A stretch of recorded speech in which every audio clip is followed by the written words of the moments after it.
On my way to Ontario. It's our Christmas party tonight at Mohawk. Left right after race 2. We luck won today. I want to talk about all of it, but I think I better talk about the elephant in the car, which was the terrible drive I gave Patrick the Piranha. You know, I apologize to all my partners that own the horse with me. You know, I've been telling you guys for 3, 4, 5 starts, it's just not razor sharp. You know, we got to protect them, and then to go out and just butcher them like that was just a terrible, terrible drive.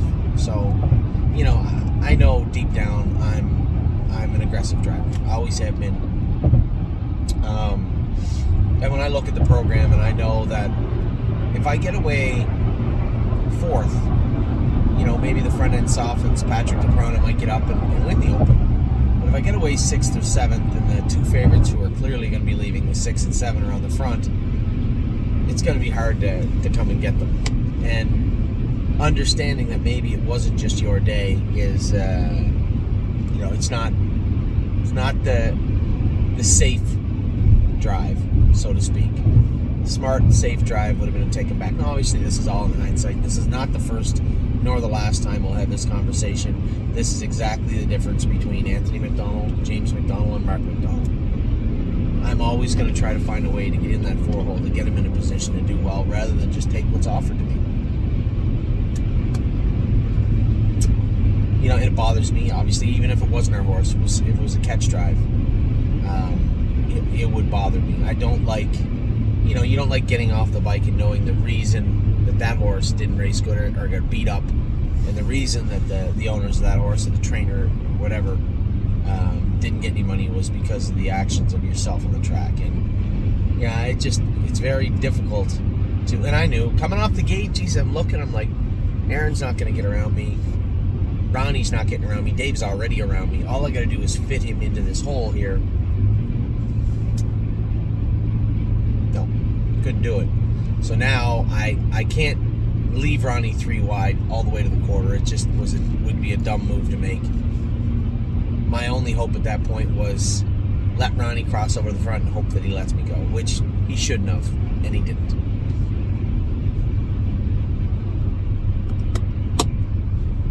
Sometimes you should just take what you're given. Anyway, you know, somebody messaged me and said, is Patrick all right? Is his heart all right? Patrick's just smart. He knew the trouble we were in at the exact moment I did. And as soon as that horse looped around him down the backstretch, that was it for the day. Just smart. Pulled up fine. Now, he did scope with some mucus and a little bit of blood, but it's not surprising. The blood can easily be explained by 2 things. 1, the mucus, and 2, the way I drove it. So we can work on that. Just can't drive Patrick the Piranha like that. And anyway, it's over with now. The horse will be fine. We'll give him a week off, clean him up, and he'll drive. I think he drops down a class now into the non-horse to 12,000 anyway. So that was Patrick. I have 5 hours to beat myself up the whole way home, but that is that at some point in the next 5 hours, I too am going to have to turn the page. I did, as I went on the track, was stay close. I didn't really turn the page. I just kind of put the book, left it open on the bookshelf as I went out on the track for race 2. Stay close, race good. Clearly he was second best behind that horse and raced great again. Just continues to race good. You know, as I said, Tim said, well, he wasn't razor sharp. I said, Tim, they can't be razor sharp all year. Stay close win in what? 52 in July? That was 6 months ago, 5 months ago. 4.5 anyway. Either way, you know, he's racing good. As long as we drive them accordingly, we'll be fine. You just can't have any more of those Patrick the Piranha drives. Anyway, rewind all the way to the start of the day. I trained Kings County, a mile and like 20. He's going to qualify Wednesday. Now, everything was hinging on the draws today. Who get in at Northfield Park, who get in at the Meadows, and when they get in now. To my partners on Kenobi is going to be heading to New York. I told everybody there's a chance of that. He is. And for those of you wondering what in the hell happened the other night, you know, when the horses race that bad, you know there's something up, right? Especially when you scope them, there's not a lot found. I told everybody the indicators would be there. You'd find something in the blood. And we did. His liver was every bit as high as Creatini's was. And I told you guys, it's funny because he's a father, Patrick, I believe. And when Enzo's liver was half the count of Kenobi's. He looked horrible. So we couldn't put the horse back in to go. We were debating whether we were going to race him at Northfield or the Meadows.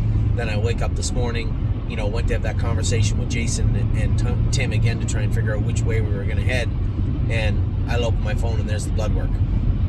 GGT 77. Just a tick lower than Crantini's was 3 weeks ago or 2 weeks ago. And as I said, Crantini's was 54. It wasn't twice as high, but it was 30% higher.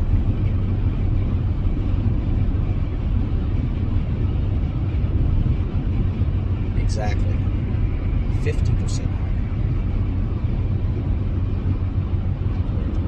No, a little less than that. So the Kenobi thing, you know what happened and what took place. I had talked to Tim and the vet today. We had a lot of things to talk about. But about how we were going to address this and what was the best course for it. Probably have to give him a week, 10 days off, and he'll head down to New York. Now the reason I didn't mind doing that was because Carter Michael Dio was in town, and he's not in town yet, but he will be soon. He is in a 7-horse field, now there's a 2, but not more than 5 on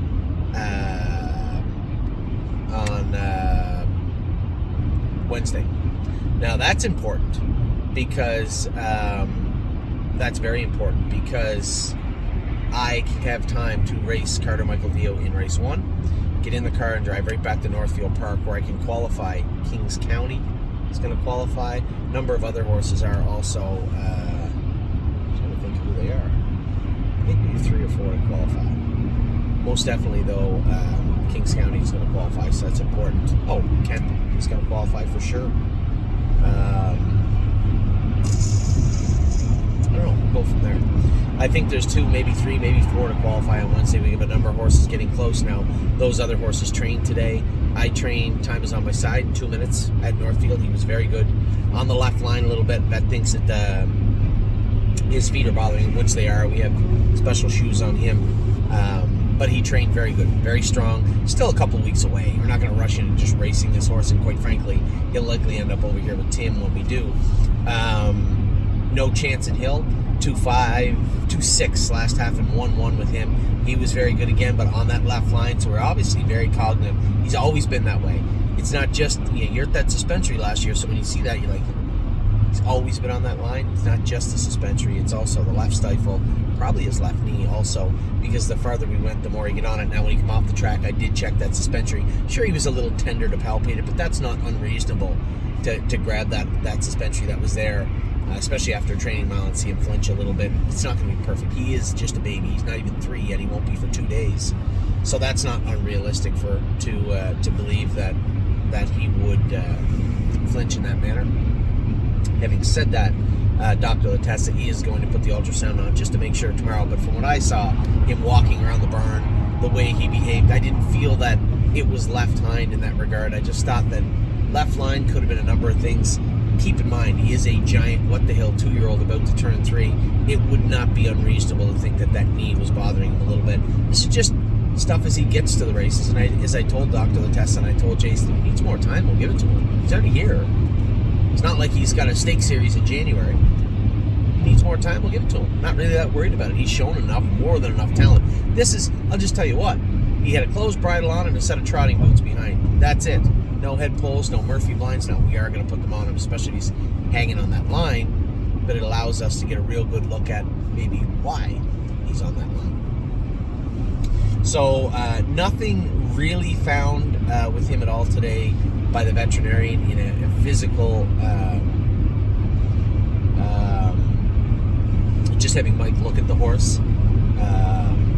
But we will have the ultrasound put on him tomorrow, and quite frankly, I don't expect to find a whole lot there.